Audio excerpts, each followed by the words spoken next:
Mesdames et messieurs les représentants des partenaires techniques et financiers, à cette occasion, permettez-moi de remercier le gouvernement du Mali pour l'adoption de la loi et du décret d'application relatif au contenu local dans le secteur minier, ainsi qu'à l'ensemble des acteurs du secteur minier au Mali. C'est sur ces mots que je déclare ouvert l'atelier de vulgarisation de la loi et du décret d'application relatif au contenu local dans le secteur minier, couplé au lancement de la plateforme numérique de la bourse de sous-traitance et de partenariat BSTP. Alors le but de la rencontre aujourd'hui, c'était d'avoir un échange avec les acteurs du secteur économique, notamment ceux qui sont surtout beaucoup plus dans le secteur minier, pour faire un atelier de restitution et de vulgarisation des nouveaux textes qui régissent ce secteur, notamment le code minier et puis les textes sur le contenu local. Les textes ont été élaborés par des personnes qui sont des professionnels, qui les ont rédigés correctement, mais les acteurs ont besoin de mieux le comprendre, de mieux comprendre son contenu et surtout de pouvoir mieux interpréter ses implications. Donc l'atelier a pour but aujourd'hui de permettre à ceux qui ont élaboré ces textes, c'est pour ça qu'on avait le CNT, on avait le ministère des Mines, le ministère des Finances, et puis quelques acteurs du secteur privé sont venus pour expliquer de long en large le contenu aux acteurs. Ma première préoccupation, c'est au niveau de l'assiette de la loi.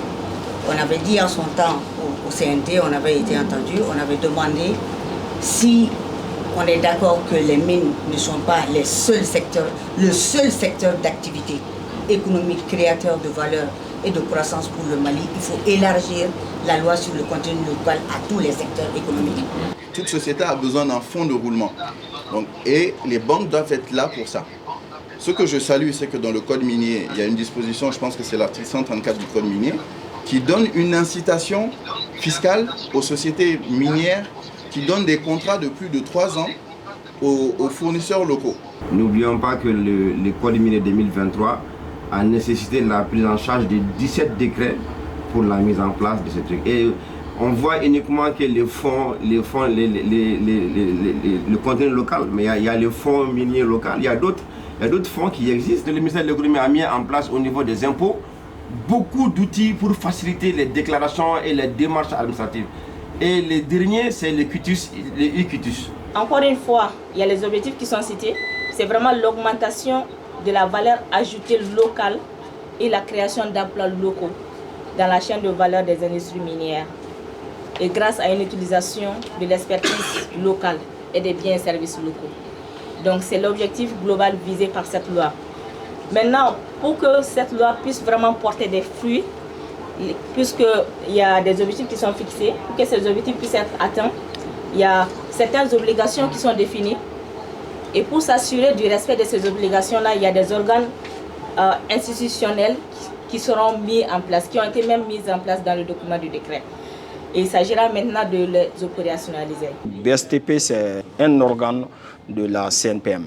Donc, CNPM aujourd'hui regroupe quasiment toutes les sociétés privées, y compris également l'État. Donc la BSTP est vraiment très important dans le regroupement des faîtières pour faire face à ce contenu local. Nous demandons aux entreprises de se rapprocher du CNPM, des acteurs des organes qui animent les organes de la BSTP, et de pouvoir s'enregistrer, s'enrôler et suivre en temps réel toutes les activités de la BSTP. Et je profite également pour inviter tous les membres de l'ACPM de s'inscrire sur la plateforme de la BSTP afin qu'ensemble nous puissions travailler pour soutenir ce contenu local pour l'intérêt supérieur du peuple malien.